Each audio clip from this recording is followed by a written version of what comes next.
ferişteler işitti, ferişteler haber etti, yerdekiler işitti.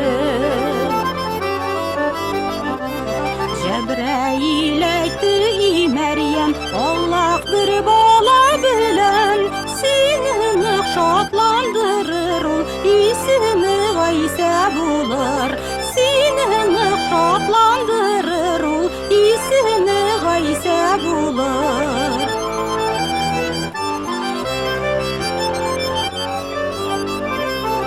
Allah'ın emri bilen hatasız bala bulur.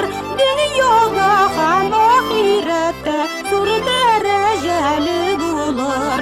Dünyada hem ahirette sur dereceli bulur.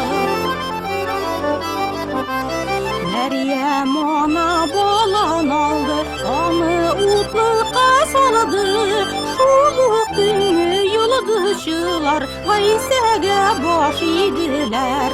Şuluk günü yıldızçılar Vayse'ge baş idiler.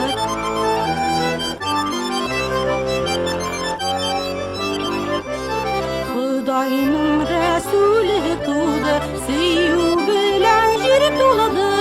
Ferişteler haber etti, yerdekiler işitti. Ferişteler haber etti, yerdekiler işitti.